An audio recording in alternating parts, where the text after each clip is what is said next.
Welcome to The Explainer. We live in a world of invisible energy, a world that's constantly in motion, shaping everything from the colors we see to the Wi-Fi connecting us right now.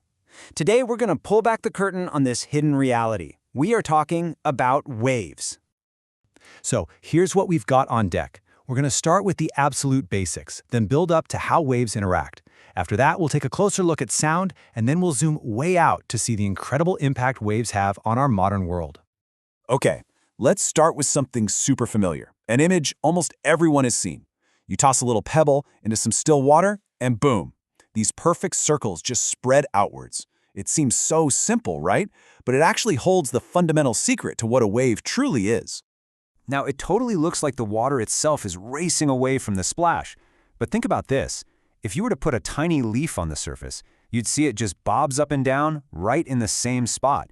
It doesn't travel with the ripple. So this simple question has a surprisingly deep answer. And here it is. This is the crucial point. It's not the water that's traveling across the pond, it's energy. The wave is a disturbance, and that disturbance is what moves. The water molecules, they're just the messengers, passing the energy along by wiggling in place. Okay, so now we know a wave is just energy moving through a bunch of wiggling particles. So let's look at the two main ways they can do that wiggle. It really all comes down to the direction of the wiggle versus the direction the wave itself is traveling. On the one hand, you've got transverse waves. The best example is a stadium wave. People stand up and sit down, but the wave itself travels sideways around the stadium. See? The motion of the particles, the people, is perpendicular to the motion of the energy. Then you've got longitudinal waves. Think about pushing a slinky. The coils scrunch together and spread apart in the exact same direction the energy is traveling. That's a parallel motion. And just to make this crystal clear, here are some real-world examples. Those pond ripples and the vibrations on a guitar string, those are transverse. And here's the kicker. All light is a transverse wave. The big classic example for longitudinal waves, you guessed it, sound. Sound travels by compressing and expanding the air, just like that slinky. So we know what waves are and how they move, but what happens when two waves meet in the same spot? Do they crash like cars? Nope. The reality is way more elegant, and it's a principle that makes a lot of our modern tech possible. It's called the superposition principle. Basically, waves don't crash, they pass right through each other. And for that one moment they occupy the same space, their energies literally combine. They just add up. And this can lead to two very, very different outcomes. This leads to two opposite effects. On one side, you have constructive interference. That's when the peaks of two waves line up perfectly. They amplify each other, creating a much bigger, more powerful wave. But on the other side, if the peak of one wave meets the valley or trough of another, they can completely cancel each other out. And that's destructive interference. And hey, this isn't just some abstract physics idea. It's the technology you might be using this very second. Noise-canceling headphones work by listening to the sound around you, creating an exact opposite anti-noise wave, and playing it into your ears. The outside noise and the anti-noise meet, and poof, through destructive interference, they cancel each other out, leaving you with glorious silence. Okay, let's take everything we've just learned and apply it to one of the most important ways in our daily lives, sound. It's really the perfect case study for all these principles in action.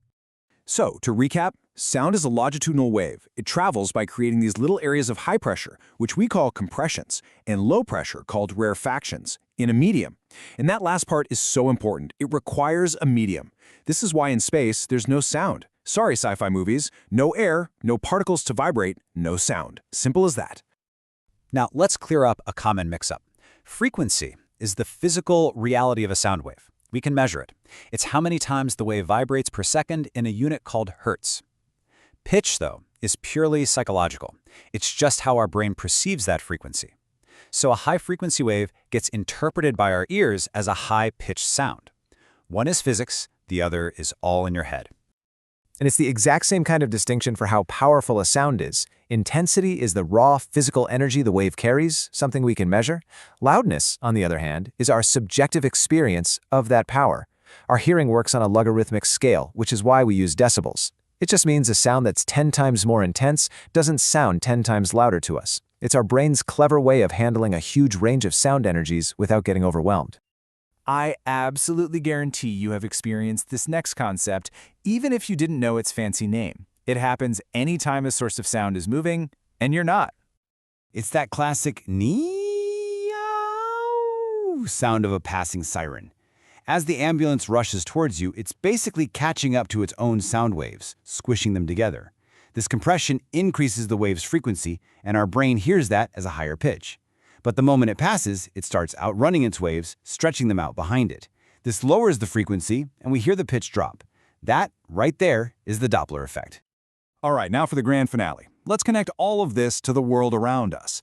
Because these simple rules of frequency, interference, and energy transfer, they don't just apply to sound. They govern an entire invisible spectrum that, well, it makes our modern lives possible. Seriously, these principles are truly universal. The same physics that explains a ripple in a pond also explains the light from a distant star and the signal to your phone. It's pretty wild. So, take light. It's a type of transverse wave, an electromagnetic wave, which is a fancy way of saying it doesn't need a medium to travel through. You know the only difference between red light and blue light? It's just frequency. Red has a lower, slower frequency, while blue and violet have a much higher, faster frequency. Our eyes are just really amazing biological frequency detectors for this one tiny little range of waves. Radio signals are the exact same type of electromagnetic wave as light. They're just vibrating at a much, much lower frequency, one our eyes can't see.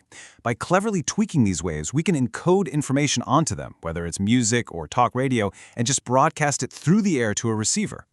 Yeah, that brings us right to this very moment. The Wi-Fi connecting you to this explainer is just a really sophisticated use of radio waves. Your router is a transmitter, sending out encoded information as waves, and your device is a receiver, decoding them back into data. It's all happening, invisibly, all around us, governed by the exact same physical laws as that simple ripple in a pond. At the end of the day, it all comes back to this one beautiful fundamental idea. Whether it's a gentle wave on the shore or data streaming from a satellite, wave motion is just energy on the move. It's a way to get power from one place to another without moving a single bit of matter along with it. So just think about it for a second. From the warmth you feel, that's infrared waves, to the microwaves cooking your food, to the light from this very screen entering your eyes, take a moment to consider the constant, unseen dance of waves happening all around you. It's a secret world that, once you start to see it, is impossible to ignore.